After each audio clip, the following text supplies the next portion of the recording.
journey. We continue pace with the conversation with the panelists this morning.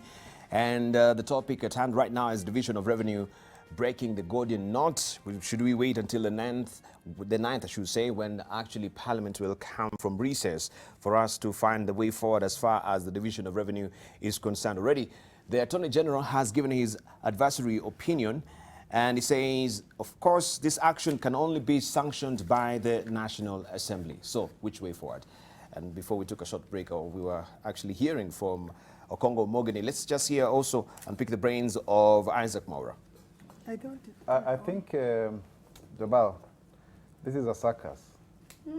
In 2015, the Division of Revenue Bill was actually originated from the Senate. So there's a precedent. But then the problem we have is because the National Executive has never seen the inside of Senate. So they don't appreciate the Senate. But should they? They should, because they think Parliament is the National Assembly. And that is where the problem is. When you have monies raised for CDF, 20 million per constituency, if you calculate that, it's about 60 billion. Right. But there is no money. No. But there is no money. There is no money. There is no money for 21 billion for counties. And that tells you the selfishness of this exercise. You have a budget of 1.8 trillion in terms of ordinary revenue, which is a projection of the National Treasury.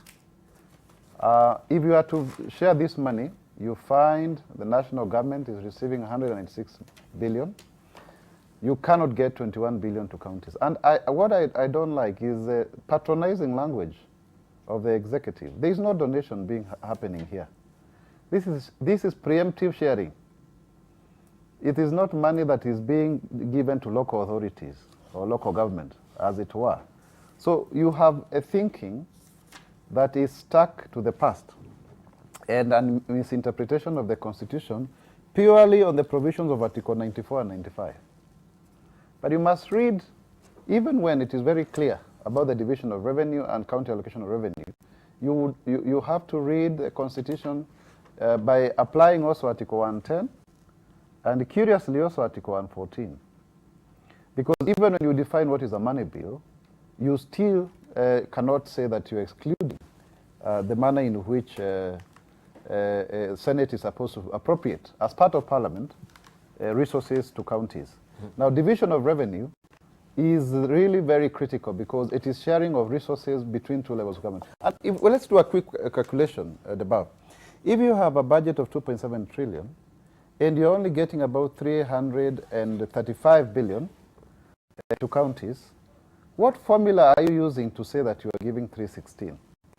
I mean, we are not on a butcher's table where we are sharing a carcass. If you look at the formula, elucidated by Senate, it is scientific, it's logical, it is consistent with Section 5 of the Division of Revenue Bill, where any form of shortfall must be borne by the national government. Because the PFM law got it wrong by having the National Treasury as part and parcel of the Ministry of Finance. The National Treasury was supposed to be an independent body, in a way, to arbitrate issues of resource sharing between the two levels of government. But because of lack of imagination, which you also see in the Constitution itself, by imagining that Parliament is a National Assembly, and buttressed by a National Executive that is, in itself is a product of the National Assembly, by the virtue of the President and the Deputy having been members of the National Assembly, then you have a situation where the President is misled by the leader of majority in the National Assembly and the Speaker as to occasion a situation where they think that Senate decisions are suggestions. They are mere suggestions that do not hold weight. Because sincerely and strictly speaking, so what is it that we are contending with, the bar? It's about resource allocation. How comes we are not being told there is no money for the executive functions of government? But when it comes to county governments, that patronizing language around the fact you are the ones who are stealing money, I mean, really, I have said it and I want to repeat on this show. if corruption is not a devolved function, it's a shared function. And so therefore, we must not use this as a big stick.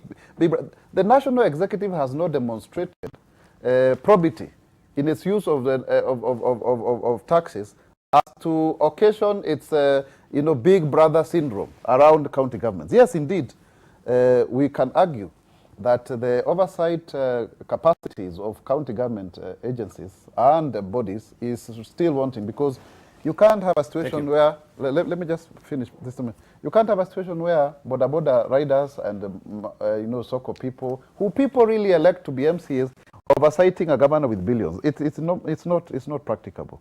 But that does not prevent the fact that if you look at the dividend of devolution, it has worked well. It may not have taken up well. And as Julius Nyerere said clearly, if you have one center, you can make mistake, it affects the whole country. Now we have many centers, and some are working, some are not. That is the way to go. Thank you. Alice?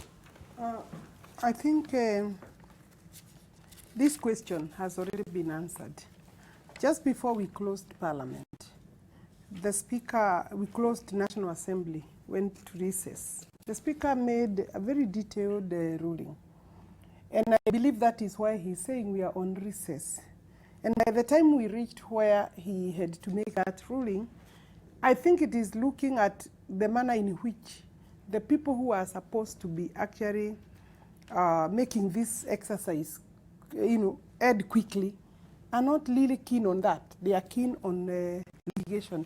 Every lawyer knows it is hardly ever a solution to actually visit the courts. Not all, I think normally we should go to courts as last resort.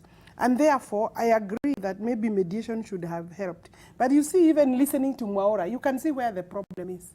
They have, what do you call, small man or girl syndrome. They feel like we slight them. Yeah.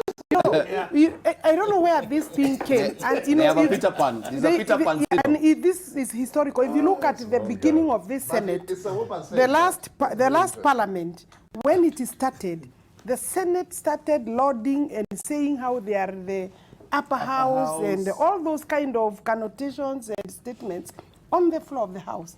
And from there on, there has been a history of the Senate and the administrative arms of the Senate trying to lord over the National Assembly. And that's why they quickly ignore Article 95. Because Mwaura has said here before, division of revenue between both levels of government is the business and the mandate as per Constitution Article 95B of the National Assembly. Those other articles they want to visit don't help. The court can give advisory, the Supreme Court can give advisory. And when it gives advisory, I think it was addressing itself to that stalemate. And this bill is annual. So that, you can always decide whatever advisory was in reference to that specific bill. However, of course, it's supposed to create a precedence that we should follow. But also, advisory is legal advisory. It has no force of enforcement of law. You can advise, and I think they have business to advise. This issue will be resolved by answering the question, is there money or there is no money? The last statement by the head of state clearly said, and he looked to be at pain, that what there is between the executive, the national government and the county assemblies is just not enough. And we need all to raise money. Both the levels of government need to raise revenue. So I think, is there money or there isn't? So I don't know whether there will be any change. So Alice thinks that the Senate should actually seek the help of a councillor because they have inferiority complex. This is what they've been grappling with. Instead of going for advisory opinion, they should so that they come out winners. How is that going to help look for the money that they are looking for? Thank you. I think, everywhere in the world, you can justify anything by just going to the Constitution. If you have a position, even a clear one, you can always try to go to the Constitution, flag out, bring out one clause after the other, sub this, clause this, sub this, but this, and you justify it. That's what Senate is doing. However, I'm not a lawyer, but I do know when there are express provisions on something, please don't waste time fishing out for other things. The express provision in the Constitution is the division of revenue is the business of the National Assembly. That's one. Number two, Senate has a problem, not necessarily the small girl syndrome. The problem was created. Don't leave small boy. No, don't leave small man. Eh? Both. The problem was created. The problem was created at Naivasha. Let me just finish. Let me just finish. Before you proceed, let me just finish. Then you take over. It's not fair. Yeah. When we're in Parliament, there is something the Speaker calls use of parliamentary language. Or now. But can you just finish? I'm a senior counsel. Yeah. And I think it's not right for Wahome to address us as people who have small boy girl syndrome. He's not really addressed to us. That language should not be used. He's likened. That language should not be used on forum. Okay, point of order then. Alice, will you withdraw? No. There is a small person syndrome. I mean, how do I put it? I'm going to say, let me help you. They suffer from inferiority. The word is inferiority complex. Yes. Inferiority complex. Small boy, small girl is not good. That's why I didn't want to use it. You can say have a complex that is acceptable. That's now parliamentary. So there's a small complex. But my problem here, I'm trying to see the problem here is very simple. It was created at Naivasha. We came from Bomas with a Senate that is a really Senate, that is an upper house, that has clear powers. When we compromised at Naivasha, we came up with a Senate that really is neither here nor there. Honestly, Parliament, in a plain reading of the Constitution, Parliament simply means the National Assembly. And you can see in many things. If Senate, look, who is the Speaker that is the Speaker? Is it the Speaker? Is it Lusaka or Muturi? Who? If there's a vacancy in the office of the President. In terms of gravitas? No, I'm saying if there's a vacancy in the office of the President, and the Deputy President, for some reason, cannot assume that office, it automatically goes to the Speaker of the National Assembly, who chairs the Parliamentary Service Commission. Look, in the Constitution of the Republic of Kenya 2010, Parliament means National Assembly. This other is an appendage that really doesn't have clear functions. And this is the real reason why we need to have a constitutional amendment. To remove this amorphous arrangement, let us be clear whether we want an upper house or not. If we don't need an upper house, we shall erase Senate completely and remain with the National Assembly. If, however, we need, and I think we do, we will have to make it clearly the upper house. It can never have been intended, Onyonka and Omoge, it can never have been intended, I agree with you, that on such a serious matter as the division of revenue bill, we could go into a circus. One generates one bill, the other one generates the other, then mediation endless, and it can go on for 10 years. It can never have been intended. And therefore, the framers of the Constitution were clear that the division of revenue bill would be the business of the National Assembly. Okay. This mediation business is over other things. Okay. No, but we have a crisis right now. We have a crisis. I want to address myself the crisis and say the president should step in, give counties 335 billion, but sit down in the future and chat out how to do it. There's no money. That's what the president has been very categorical. There's no money. So how do you tell him to actually step in and say, give me the budget, I'll show him where the money is. Diban, yes. I'm happy that we are having this discussion. In fact, it's the reason why some of us are talking about we need to make certain either changes through the referendum or amendments to our governance structure. The truth that is out here is this. There are certain things I think I wanted to clarify to my brother Mwaura. Mwaura, we don't collect 1.8 trillion.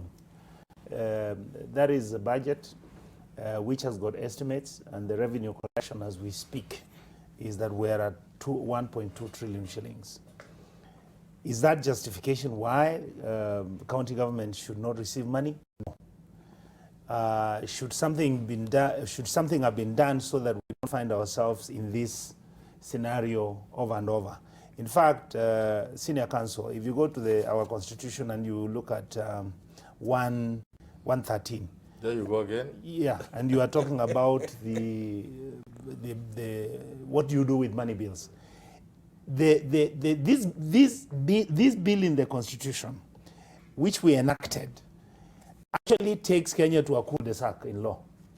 It tells you once you have disagreed, you go for mediation. Once you reach mediation and you disagree, you stop there. It doesn't say the next thing you need to do is this. And these are the changes that are required so that we don't have the mess we are in. The other issue I wanted to raise is very simple. When you look at the in Parliament, and I wanted to tell our brothers the Senate, and with a lot of humility, that house has got very intelligent, very reasonable people. We have a budget office, Professor Mwaura, which sits with us and we go through each and every item that we need to discuss in terms of where the money is going to be allocated, the expectations of the Treasury, how the money is going to be allocated, what do we do with the money when it's in the consolidated fund, and all that. The reasonableness or the argument which was made at that time when we passed our current budget and we agreed on the appropriations and everything that is taking place is that we made an assumption that there are government direct transfers which are coming, which are going to particularly the health sector. In fact, that is where Uhuru is saying we do not have more money to give you. My argument is very simple. Let Kenyans be reasonable. The point I want to make, Dibal, is this. When you are talking about the governors asking for 335 billion, yes, and Parliament has already agreed to 316, we can get a middle ground.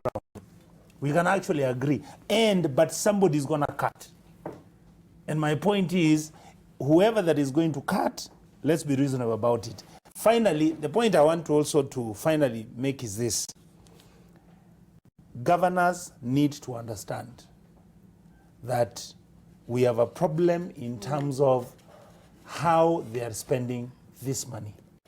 Governors have been dismissing and actually to a level like I hear my brothers in the Senate are saying, they just disrespect us.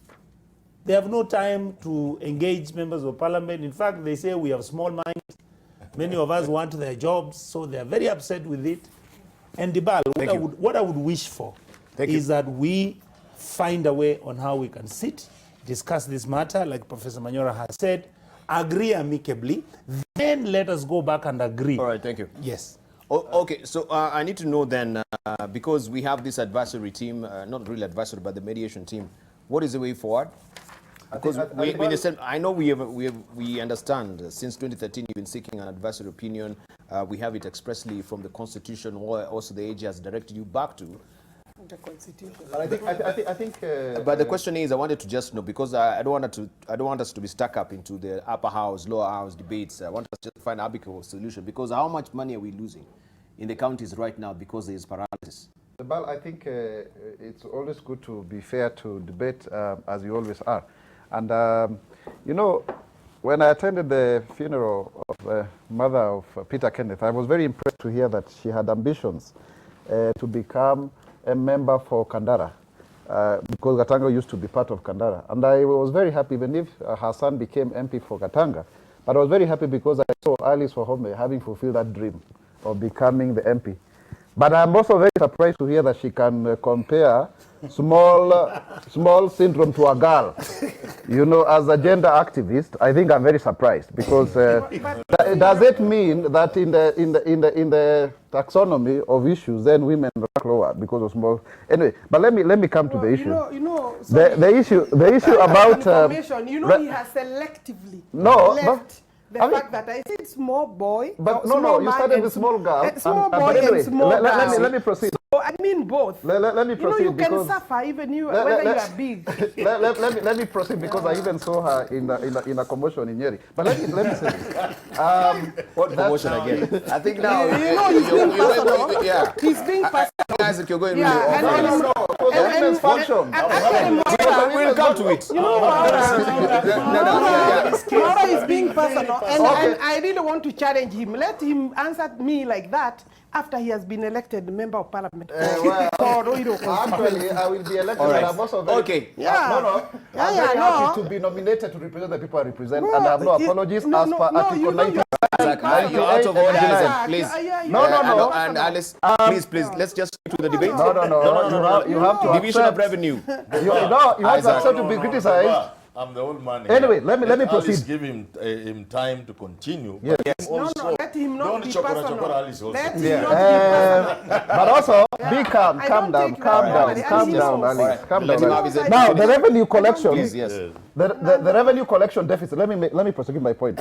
That's part of politics. The revenue collection deficit it's Jubilee politics. is the revenue collection deficit is actually cumulative. If you look at how we overproject our revenue, and this is something that we need to address as a country, because if we continue to have a situation where we overproject revenue, and by the way, Honorable Onyonka, it is true. If you look at what is declared by KRA, there's a variance with what is actually projected in the budget. How do you address this? So this effect is also what is affecting the division of revenue. But who is overprojecting? It's the National Treasury. Number two, if you look at the issue of institutions between the National Assembly and the Senate, yes, I agree. Because you see, we are in the 3rd Senate now, but we are in the 12th National Assembly. So even if you have to look at the capacities around the Senate and the National Assembly, the National Assembly has been there longer. I mean, I was there in the Budget Committee. I'm now the Vice Chairman of Finance and Budget Committee. So you have a situation, even the public psyche is such that there is a favor towards the National Assembly. And that is a practice that I also hear Professor Mwaura advancing without full realization of the role of the Senate. If you look at what we are actually arguing against or about, you cannot talk about division of revenue without two issues. Number one is how do you define national interest? If you look at the current allocation of resources, national interest seems to mean national government functions. And nobody wants to address that elephant in the room. That is where national government is getting unfair share of the current division of revenue allocations. And if we are not able to ensure that national interest also means, and this is my second and last point, national interest means the implementation of national policy by county governments, such that then that responsibility is also shared as to occasion, some modicum of, some formula of sharing revenue, then we do not have a territorial boundary between the national government and county governments. Right. Yeah. Let's bring it to a close. Okoko Mogini, you have an advisory opinion, not really advisory, but you have a mediation team already. Yes. We want to know what is the way forward. Alice? No, I think, Dibal, as I told you, if you read, Article 1 of the American Constitution, it says the legislative authority of the American people is vested in Congress, and it says Congress means Congress and Senate. If you read Article 93, and I'm trying to answer Mwaura here, who says that Parliament in this constitution refers to National Assembly. He's very wrong. Very wrong. He's actually misleading himself very far. Now, if you read Article 93, it says there is established Parliament of Kenya, which shall consist of National Assembly and the Senate. And more critically, if you read Article 94, it says that the legislative authority of the Republic of Kenya is derived from the people and at the national level is vested in and exercised by Parliament. That means Senate and the National Assembly. Now, in terms of borrowing best practices, Dibal, if you go to, and I want to answer Honorable Onyonka, if you go to America, the Constitution does not give a prescriptive way out of any kind of disagreement between the Senate and the Congress. What it tells you is that if you can't agree, then that particular bill stands defeated. And what happens if it's issues dealing with revenue? It means you are shutting down government. That the way out is for you to realize when you're on the table negotiating that if you don't agree, you're going to shut Parliament. And I want to tell you, Dibal, that in just a minute, in bicameral kind of legislature, there must be what we call a PRA mechanism. PRA mechanism means that the house that receives the bill from one house must either pass, reject, or amend. That's the PRA mechanism in bicameral parliaments. Now, what we have at stake, Dibal, is that the mediation team that you have put there must act reasonably and in the best interest of the Kenyan people. Realizing that if we don't agree, if we don't sit down and debate, give and take, look at what we say costing of services vis-a-vis enough provision of money to support provision of those services, we are being a disservice to the people of Kenya. So when these 18 men and women sit down to discuss, we are not going to bring on the table what my friend Alice Wahome is doing, saying that small boys and girls. Small girls. You know, I think that I'm surprised that can come from a lawyer. You know, there's some language you don't expect from lawyers. I think we have moved. I thought we have moved. We have moved. But I'm saying if we go to the table with that kind of language debate, we would not agree. But I think the team that I've seen, I think constitutes men and women who are reasonable, tested guys, and I think we are going to sit down and find a way out. Because if we don't, then the reality is that Onyonka's auntie, Onyonka's uncle at the county level will not be able to access services. That's the reality, Debal. So we must find a way. Finally, Debal, the president has got no role in this mechanism. He has got no role, completely. He can go to rallies, he can go to meetings and make pronouncements, but at the end of the day, the solution will come from the Senate and from Parliament. The president has got no role. He can say there is no money. He can say there is money. Whatever he says, the solution comes from the two houses. Will be from the two houses. Can I make a quick response? Can we close with you, please, on this? Yeah. You know, one, my colleagues, Mwaura and Okongo, are taking offense over this particular issue. But they know actually what I mean. Maybe they should take an offense on the language, but they do understand the complications that the Senate has brought itself to. One, it's not just about this revenue bill. Every day they are encroaching on the mandate of the National Assembly. In terms of even of the bills that they discuss, you will hear them calling the National Security Committee. Yes, parliamentary sittings and committees. Actually, there is a lot of duplication because they have refused to stick to their mandate. And this is one instant case where they just don't want to see themselves doing what they... Because there is Article 95 and 96. 96 clearly tells them what they should do in terms of this revenue bill. Then 95 gives the National Assembly the mandate. You know, if we are talking about negotiations, let's talk about negotiations, but that may not necessarily have the force of the Constitution to be implemented, because negotiations is when you give and take. But when they stick and they say, now we'll go to the Supreme Court to enforce something that does not exist, they lose. Actually, and because what Mwaura is talking about is not now within the Constitution. He's saying just give them.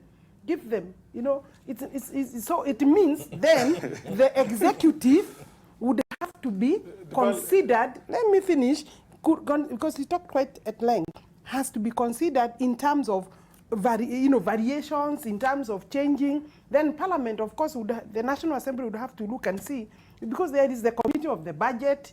These guys, you know, as we are talking here, these two gentlemen here have never even, on behalf of the county government... She's closing on it, actually. I'm closing. On the county government, have never even lobbied some of us, if it's about negotiation. I don't need... And, you know, you had this guy, gentleman here, good member of Parliament, saying himself, he has not seen any major lobby. Finally, the question that they feel that have rubbed them the wrong way. You had Mwaura saying that even the executive has never taken the Senate maybe seriously, or they have never even set foot in the Senate. You know, the executive is actually a stranger in both National Assembly and the Senate, unless by the Constitution. And if Mwaura looks at Article 132, he will find that, again, as Mwaura said, when the makers of this actually talked about, when they talked about Parliament, it's like, I think they were referring to the National Assembly. The executive, the head of state, is mandated to submit a report to the National Assembly, not to the Senate. And that's why he addresses the nation through the National Assembly. Let's close it with Ahmed Mwaura, a neutral party. One or two things. When I say the president should step in, I mean exactly that, and I'm repeating, the president should step in, President Uhuru step in, give counties 335. This is why it is so, Alice. Kenyan budget is an executive budget. You don't make budget. You simply rubber stamp budget. And that's why in order to show that, to pretend to Kenyans you make budget, you are trying to raise dust and hair and everything over 20 billion in a budget of 3 trillion. You think Kenyans are foolish? You don't make budget. In Kenya, this is an executive budget. It's made by Uhuru's government, rubber stamp by parliament. If you had the power, would the stupid, useless things I see in the budget be there? Right, Alice, have we or any of you, Would you be giving, for example, to NYS money they can't even absorb? I wouldn't go. You see, these are the same people who said we should use parliamentary language. I think the language he has used is totally out of order and very offensive because he wants to show to the world that parliament is a useless outfit. But don't you, do you make budget? Do you make budget? What is your role in budget? These are people who have never been elected. Give him chance. Just a Just moment. keep the All right, just, okay, hold on. Why am I not being fair? Just a moment, Alice. Alice, They Alice. just love Rich- demonizing members of No, parliament. Dibal, we are not short of vocabulary that can bring down Alice Wahome. But no, I can't sit here as a senior counsel and start using language that is trying to demean. Yeah, That's what I'm talking about. That's what not my no, brother but said. but she's raising scruples with what you know, Haman is saying, actually. Every time you I give, hate that no, these guys- Dibal, Just a moment. have order, Or just please. let every time, there is something that is expected from us as leaders. When you are national TV here, when you leave Alice to go to a No, just a moment. I think you do need to control. You know, Please, I was talking, but I was talking when Please. he actually stopped me. Just and a he's moment. not a moderator. I thought I just gave this opportunity to Haman Mwaura to finish his point. How come then you both of you are talking? Right, point of order, please. Let Haman just finish. No. It is Just a Haman. moment. No, we close the chapter. Haman, please, Haman. If you allow me, Haman, no, please, Yeah, Haman. it was Haman, not Haman. Haman. I was concluding by just saying, let common sense prevail. Let the president step in. 335 to counties to end the stalemate is nothing. Let parliament do, by parliament I mean the National Assembly and Senate, let them do what Kenyans would expect them to do. And please, these games and fights between yourselves is not helping you. It's portraying you as people who are not quite the leaders we expected you to be. At a time like this, when we have crisis in every county, we would expect the president, the National Assembly and Senate to rise to the occasion and give counties the money they require. Let talking go on later. Thank you. Later, not now. Thank you very much. So we buckle down to the referendum quest right now. And maybe also this is where we can give a handy opportunity to Isaac Mwaura to tell us what was squabbles were happening in Nyeri. You were in, was it Kagio Primary School in Kirinyaga County? I think Mwaura is the one who started that. But I was in Kagio Secondary School. What was happening in Kagio? I was in Kagio Secondary School and Muslim, DB Muslim in Nyeri town. We had 2 county events of the Inua Mama Njenga Taifa initiative that we have been doing every month. And therefore, I think Mwaura then can talk about what happened. You see, the same question I was raising, some person imagined that you cannot go to Nyeri and hold a meeting. I believe he was invited by the member of parliament for the county. And then he comes into a women meeting. What was he coming to do? What was he coming to do there? The MP for Nyeri that Mwaura now wants to defend on national television was out of order because we had a very peaceful, very successful meeting. Members of parliament in Inua Mama have raised money. But for heaven's sake, he's a member of parliament of Nyeri. No, there is no problem. He doesn't have the preserve of actually being He invited. has no preserve of holding meetings in Nyeri because there will be many meetings in Nyeri, including church meetings, football meetings, public rallies. It is not acceptable. Yeah. So it means Mwaura is sympathetic to that kind of behavior. He should be actually condemning. I certain areas in this country. You see now they don't even let me finish. He should be condemning. Just a moment. He should be condemning the activities of Nyeri member, the Honorable Ngujiri Wabogo, to actually bring, that cannot be Simba, that's cowardice. Actually, that's major cowardice, because even looking again at the manner in which he tried to bring young men who were rowdy and drunk to try and disrupt the session of now the public address, because we had finished all other logistics in terms of what the women member was giving, checks to persons living with disability, children's homes, women groups, and all the bursaries. And then at the time we wanted to address the gathering now is when he brings these small boys. Yeah. And that's the second time. Same faces, same man. He will come, he will find it. But, anyway. But looking at the BBI... But we did very well. In short, we did very well, both in Kirinyaga and in Nyeri town. All right. Isaac? Yes, I think I must say that it was quite disappointing to see the fights. And as Alice has said, it is the second time that this is happening, and it's unnecessary. Those contests, I saw them between Rahab Mukami and Wambogo. It appears now that Tangatanga and Kieleweke are trying to tame each other. The reason why Inua Mama went to Kirinyaga is because Waigo had also pronounced herself as telling Mount Kenya that it is ready for Raila. And of course, they also declared that Gereshe is their candidate. So for me, I'm not of either of the opinions. I think it is shameful to see leaders fighting over who is going to be the next president in 2022. It's, I think, premature.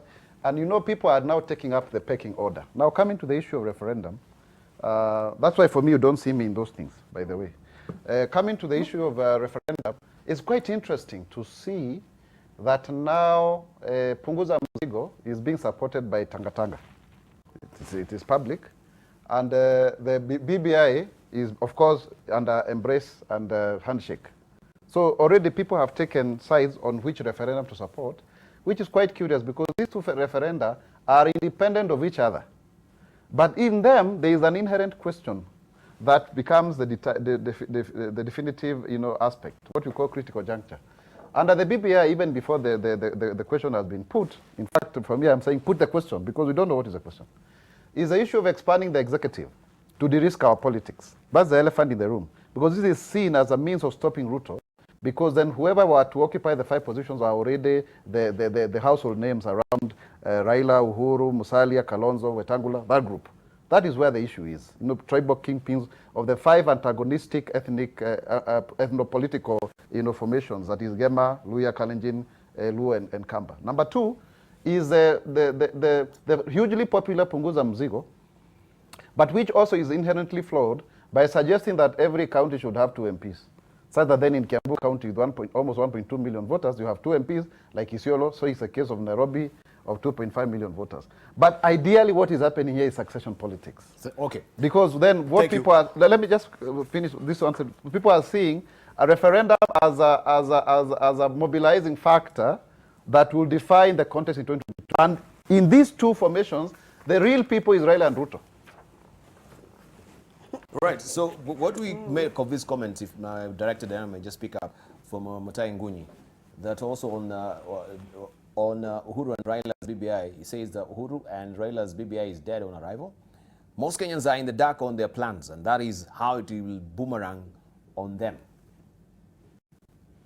Can I? Please. Thank you. For me, there are critical issues about... on the comment first. Yes, I'm coming to that comment. Yes. I'm just trying to give it a preamble. Okay. There are actually very critical issues about our governance structure.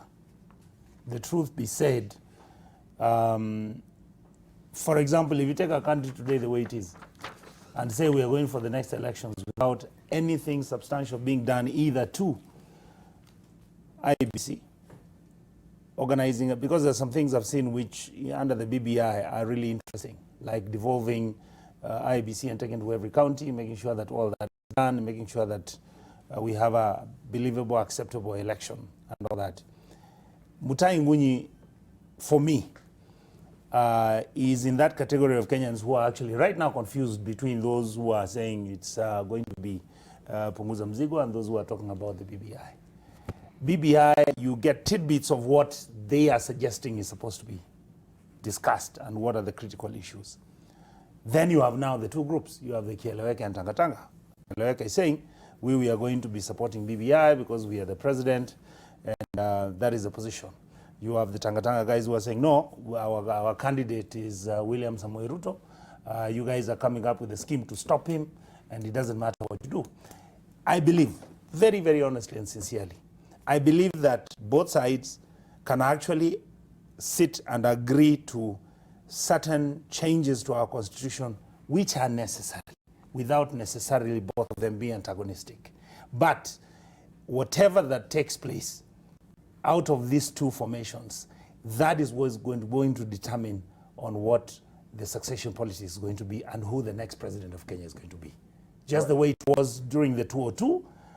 You remember when we were in the outfit saying we are in no. We went to the elections. No actually won.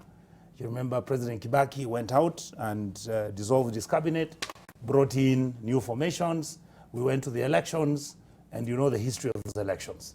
So I'm seeing the same scenario playing itself out, and I would pray to God that the leadership of this country would actually sit down and somehow come up with a win-win scenario for our country instead of forming the two formations where, in fact, it's like Britain. You have got the Brexit team. One is saying out, one is saying in. Right. Yes. So where is the political will also from the executive, especially where the deputy presidency is concerned? Because he says this is at waste of taxpayers' money.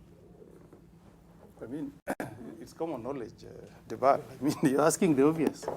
We all know that the president and the DP, they don't speak from the same I thought page. the DP was warming up to the BBI as far as... no, in terms of where we are, in terms of the current politics, it's common knowledge that the president and the deputy president don't speak from the same page. But I want to disagree with Mutai Nguyen. You know, you have not even seen the recommendations by BBI. And we still have a long way to go, because BBI will come up with a report, but we're still going to deal with the politics. Because whatever report that is, handed out by the BBI, we still have the legislative process that will take place. You know, it's like you have a wife, she has not conceived, but you are here saying that's not my child. I mean, really, that's so premature. I mean, so first of all, first I think, Debal, let's agree, and you know, look at the statistics. When we were enacting this new constitution in 2010, it was passed by 68%. William Ruto was on the no side with 31%. And I believe that 31% is the one who was pushing the agenda that there were provisions in this constitution that he was not comfortable with. Now we have an opportunity to look at this. I think if we are leaders who are honest to our people, let's see what BBI places on the table. And then we can now have an objective discussion, chapter by chapter. If we reach the one which deals with the trimming on the powers of the incoming president, and William Ruto is sure is the next president and doesn't want us to touch, let us discuss that issue on the table. But constitutional amendments are no more thing. The Americans, they took 5 years to amend their constitution after they enacted in 1787. By 1791, we had 10 amendments. So let us divorce politics from a process that is supposed to strengthen this constitution. Thank you. Aman. First on Mutai Nguyen, he says why the BBI is dead on arrival is that Kenyans are in the dark. I'm surprised Mutai Nguyen can say that. That is exactly what it was intended, that the Kenyans should remain in dark, so that the movers and the dealers, and I call them the big boys, they'll just have their way. If you put things in the open, you no longer have control, because then they assume a life of their own. The people come on table, they discuss with you, they get the direction, they decide certain things. But if you do not want the people to decide, and this is the intention, who knows about the handshake? We don't know about the handshake, and it has to remain like that until the intention in that handshake is realized in 2022. So darkness is really intentional. Kenyans should be in the dark. But about the two initiatives, BBI and the Punguza Mzigo, I have said on this table, and allow me to say for the sake of Kenyans once more, that you cannot have both. Because if you start with the Punguza Mzigo and then you amend the constitution, you have to wait. I'm not a lawyer, Morgan should help us here, and Alice. In my thinking, then you will have to wait until that constitution becomes a constitution that you may now then seek to amend. You can't have two people amending the same constitution. One has been done before it becomes the constitution. What will BBI be amending? Assuming the Punguza Mzigo amendment goes through, but before there must be a process through which it then becomes the constitution of Kenya. So you have to wait until the end of the process. Thank you. So what I'm saying is, I am almost convinced we shall only have one. And I'm willing to bet the Punguza Mizigo will be stillborn, stillbirthed. Punguza Mizigo? Yes. The only referendum that we'll have in this country next year is the BBI initiative. I may not agree with it. I may have a lot of good things to say about Punguza Mizigo and a lot of bad things equally. But I think it is dead on arrival. Mutahi Ngunyi should know it is Punguza Mizigo that is going against the establishment, is going against the big boys, and to that extent, it is dead on arrival. Right. Yeah. Let's get our closing remarks finally. We begin with... But I haven't talked on that subject. briefly. Yeah. That will serve also as your closing remarks, please. Goodness, okay. Well, I think the question, the statement by Mutahi Ngunyi is simply speaking to in my thinking is that he's speaking to the fact that the BBI is actually not anchored in law. As Mwaura has really put it very well, that it is not supposed to be known what it contains until maybe very late, so that no preparation or even thinking is put around it by other people who are not part of this. And we have said before, if this initiative, the handshake started last year, and from then it still has not been released to the people in terms of content, in terms of discussion. And the fact that you are talking about amending a constitution and you are sitting somewhere in hotels and various places without opening these discussions to the general public, then you come up with a document and then you want to take it to the people through a bill, I think you are starting the thing the wrong way. However, for me, I have said before, people should not go very far. This is a political tool. BBI is a political tool. It's a it has nothing to do with a referendum in terms of serious amendment to the issues like we are speaking to. Thank you. It's basically to provide positions and space for some 5 communities, which is completely illogical because this country belongs to more than 42 communities. Thank you. But let it not be known. I mean, Punguza Mizigo is not Tanga initiative. It's a quote, and he has a party, Third Way Alliance. Thank you. But there are good things in it, and there are things that maybe one can say shouldn't have been there. Thank you, Madam Alice. I would never disagree with you more.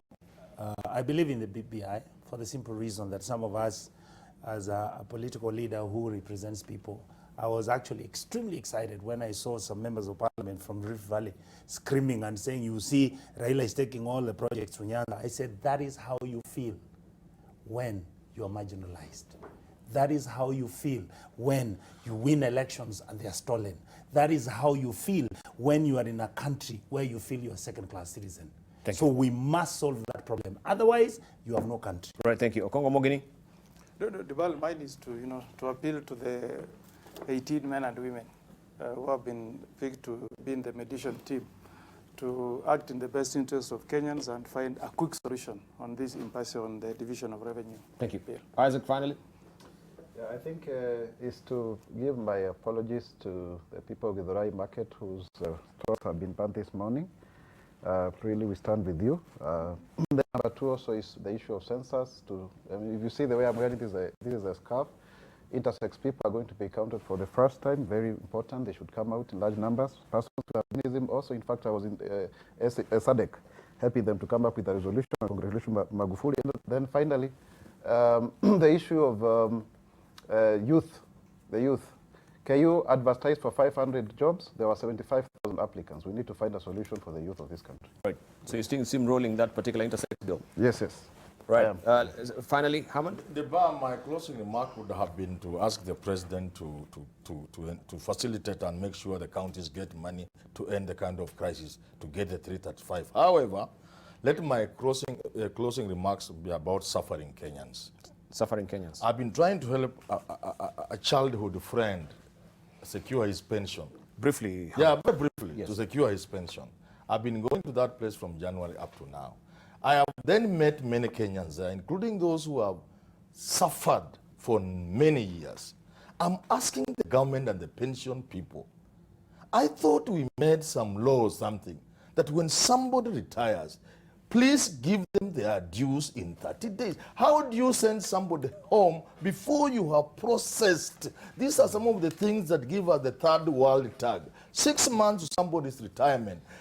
Process their package so that on the day they leave, Thank you. let them go home happy that they served this country and that this country appreciates their service. Right, thank you. Of course, we hope that,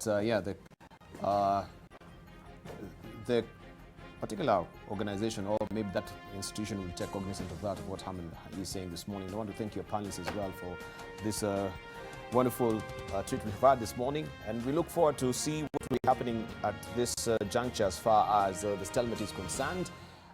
After the tweets also coming through, but because of time we can't be able to read all of them. Thank you for your valued company. My name is Dibala.